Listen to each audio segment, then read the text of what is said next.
நண்பர்களே, இன்றைக்கி ஒரு சோகமான ஒரு வீடியோ. என் வண்டி கேடிஎம் டியூக் 250 என்னோடய சேனலில் நீங்கள் கண்டினியூவாக பார்க்குறவங்களுக்கு தெரியும். ஸோ என் வண்டியில் பார்த்தீங்கன்னா பேக் டயர் ரியர் டயர் பார்த்தீங்கன்னா இந்த மாதிரி நூல் விட்டுருச்சு. எப்படி அதுக்குள்ளே இந்த மாதிரி ஆச்சு? ஆரம்பத்துலேருந்து பார்த்தா ஒரே ஒரு விஷயம் மட்டும் நடந்துக்கிட்டே இருந்துச்சு இந்த டயரில், பேக் டயரில் மட்டும். இதோட 15 பஞ்சர் பார்த்தீங்கன்னா ஒட்டியிருக்கேன். இப்போ ஒரு பஞ்சர் ஒன்று வருதுன்னு வச்சிங்களேன், அடுத்த வாரமே இன்னொரு பஞ்சரும் வருது. இந்த மாதிரி நடந்துக்கிட்டே இருக்குது, ஆட்டோமேட்டிக்காக வந்துக்கிட்டே இருந்துச்சு. அது என்னன்றது எனக்கும் தெரியல. அந்த ஒரு கம்ப்ளைண்ட் எனக்கு இருந்துக்கிட்டே இருந்துச்சு. கம்ப்ளைண்ட்லாம் கூட சொல்லியிருந்தேன். ஒரு மாதிரி ஆரம்பத்துலேருந்தே பஞ்சர் வந்துக்கிட்டே இருக்குடா அப்படின்னு சொல்லிட்டு. இன்னையோட பார்த்தீங்கன்னா வண்டி வாங்கி 6 மாதம் ஆகுது. 6 மாதத்தில் 15 பஞ்சர் பார்த்தீங்கன்னா நான் ஒட்டியிருக்கேன். இது வரைக்கும் கிலோமீட்டர் பார்த்தீங்கன்னா 9500 கிலோமீட்டர் பார்த்தீங்கன்னா ஓட்டியிருக்கேன். சென்டரில் மட்டும் இப்படி ஆயிருக்கு. ஸோ இதை என்னன்னு எனக்கும் புரியல. யாரை கிட்ட காமிச்சாலும் மாற்றிருங்க, உங்களுக்கு சேஃப் இல்லை அப்படின்னு மட்டும் சொல்கிறாங்களே ஒழிய இது எதனாலன்ற விஷயம் எனக்கு தெரிஞ்சுக்கணும்ல. ஏன்னா ரைட்டு லெஃப்ட் பார்த்தீங்கன்னா இந்த இதெல்லாம் அப்படியே இருக்குது. ரைட் லெஃப்ட்டெல்லாம் இந்த டிசைன்லாம் அப்படியே இருக்குது. இதெல்லாம் எதுவுமே தேயலை, இன்னும் விட்டு போகல, அப்படியே இருக்கு. ஆனால் நடுவில் மட்டும் தேஞ்சிருக்கு அப்படின்னா இது என்னன்னு எனக்கும் புரியல.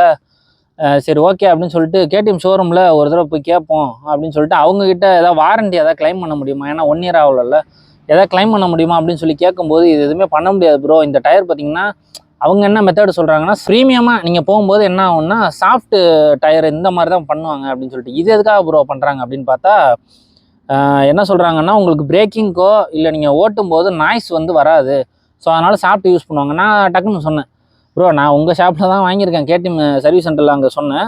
கேடிஎம் ஷாப்பில் தான், உங்கள் ஷாப்பில் தான் நான் 3 இயர்ஸ் பேக் பார்த்தீங்கன்னா RC 200 வாங்கியிருந்தேன். அதை நான் ஃபஸ்ட்டு பேக் டயர் மாற்றும் போது 14,000 கிலோமீட்டர் தான் மாற்றிருந்தேன். ஸோ இது என்ன ப்ரோ ஒரு 10,000 கூட எனக்கு வராமல் 9500 இந்த மாதிரி ஆயிடுச்சு. அடுத்து என்ன பண்ணலாம் அப்படின்னு சொல்லிட்டு ஆன்லைனில் ட்ரை பண்ணலாம். இது வரைக்கும் நான் டயர் ஆன்லைனில் ட்ரை பண்ணது. மேக்ஸிமம் இந்த வீடியோ பார்க்குற யாராக இருந்தாலும் ஆன்லைனில் டயர் வாங்குவீங்களா அப்படின்றது தெரில. சப்போஸ் வாங்கினீங்க அப்படின்னா கீழே கமெண்ட் செக்ஷனில் கமெண்ட் பண்ணுங்கள். பட்டு நான் சரி டயருமே ஆன்லைனில் ட்ரை பண்ணுவோம் அமேசானில் அப்படின்னு சொல்லிட்டு அப்போலோவில் பார்த்தீங்கன்னா ட்ரை பண்ணி ஆர்டர் போட்டேன். பட் இருந்தாலும் அவர் எல்லோரும் சொன்னதை வச்சு நான் மைண்டுக்குள்ளே கால்குலேட் பண்ணுறேன்.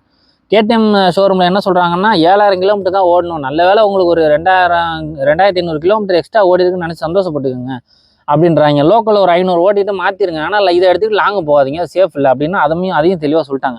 நான் நைட்டு படுத்துருக்கும் போது ரொம்ப யோசனை பண்ணிட்டே இருக்கேன், இது என்ன காரணமாக இருக்கும். இந்த இப்போ ரீசெண்டாக அவங்க எல்லாருக்கும் புரிகிற மாதிரி சொல்லணும்னா, இந்த அஜித் குமார் வழக்கு இருக்குல்ல, அதில் எல்லாருமே ஒன்று யோசிக்கிறோம்ல, அந்த மாதிரி நான் இது என்னவா இருக்கும் அப்படின்னு ஒன்றா யோசிக்கிறேன். ஃபஸ்ட்டு டைம் பஞ்சர் நடந்துச்சுல்ல, இப்போ ஏதாவது ஒன்று குத்திருக்கும், ஏதாவது ஒன்று குத்தினால தான் பஞ்சரு. ஓகே, அதை அவங்க பஞ்சர் பார்க்கும்போது என்ன பண்ணுவாங்க, அது எங்கே இருக்குன்னு அந்த வாட்டர் அடித்து அந்த சோப்பு நரை வச்சு அடிச்சுட்டு அதை பார்த்தோன்னா அது அங்கே பபுள்ஸ் வரும், அதை எடுப்பாங்க. அதில் எல்லாம் சில்லு மாதிரி இருக்கும். என்னோடய டவுட் என்னென்னா, ஒருவேளை அந்த ஃபஸ்ட்டு ஏதோ குத்துனதில் 2-3 சில்லாக இருந்து ஒருவேளை அந்த ஃபஸ்ட்டு பஞ்சர் போட்டவர் அதை ஒழுங்காக பார்க்காம உள்ளே அப்படி அழுத்துறாருல அந்த பஞ்சர் போடும்போது, ஏன்னா டியூப்லெஸில் பஞ்சர் போடும்போது ஒருவேளை உள்ளே அதை அழுத்திட்டாரோ, அதுக்குள்ளே ஏதாவது உள்ளுக்குள்ளே இப்போ ஏதாவது கிடக்கா, அது ஒரு வேளை நான் ஓட்ட அடிக்கடி பஞ்சர் ஆகுதா, வாரத்துக்கு ஒரு தடவை அந்த மாதிரிலாம் ஆரம்பத்தில் நடந்துகிட்டு இருந்துச்சு. அந்த ஒரு டவுட் வந்துகிட்டே இருக்குது. இன்னொன்று என் மேலே ஒரு பெரிய மிஸ்டேக் என்ன அப்படின்னு பார்த்தீங்கன்னா, ஒரு 2 இடத்துல நானே கவனிச்சிருக்கேன். எங்கள் ஊர்லேருந்து சென்னை கிளம்புறேன். ஸோ விடிய காலைல 4 மணிக்கு கிளம்புறேன். பின்னாடி டாப் ரேக்கில் பார்த்தீங்கன்னா பேகெல்லாம் மாட்டியிருக்கேன். பேகெல்லாம் மாட்டிட்டு, ஏன்னா அதுவே ஒரு 20 கிலோ 15 கிலோ கிட்டே இருக்குது, இதுலேயும் பேகை மாட்டிக்கிட்டு ஊருக்கு கிளம்புறேன், சென்னைக்கு கிளம்புறேன். விடிய காலைல 4 மணிக்கு கிளம்புறேன்னா நான் என்ன பண்ணிட்டேன், டயரை காற்று இருக்கா இல்லையான்றதை ஒழுங்காக செக் பண்ணாமல் நான் பாட்டு போயிட்டேன். ஒரு 40-50 கிலோமீட்டர் தாண்டிட்டேன். சரி டீ குடிப்போம்னு சொல்லிட்டு ஒரு இடத்துல நிப்பாட்டும் போது எனக்கு இந்த ஒரு பழக்கம் இருக்குது, எங்கே போனாலும். இதோட இது 3வது வண்டி. 3 வண்டியிலையுமே நான் அந்த மாதிரி பண்ணுவேன்.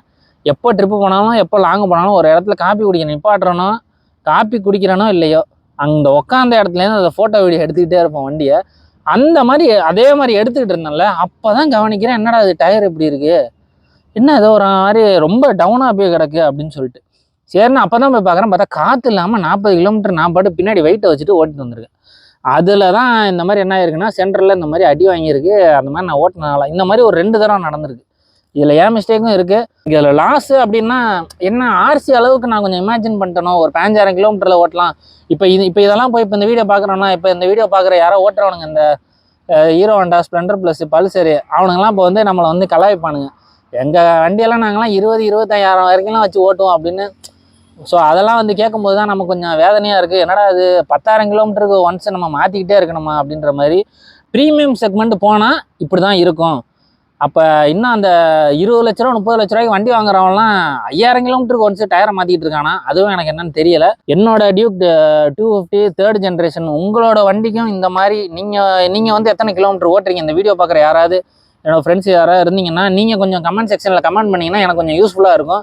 ஏன்னா என்னோடது 9500 இந்த மாதிரி ஆயிருக்கு. உங்களோட வண்டி வந்து எத்தனை கிலோமீட்டரில் இந்த மாதிரி ஆச்சு, நீங்கள் எப்போ ஃபஸ்ட்டு டயர் மாற்றினீங்க அப்படின்ற ஒரு டீட்டெயில் சொன்னீங்கன்னா நானும் கொஞ்சம் தெரிஞ்சுப்பேன்.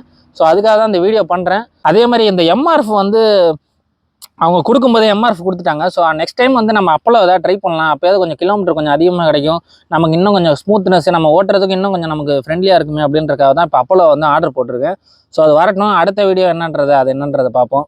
ஸோ நெக்ஸ்ட் வீடியோவில் பார்க்கலாம். பாய்.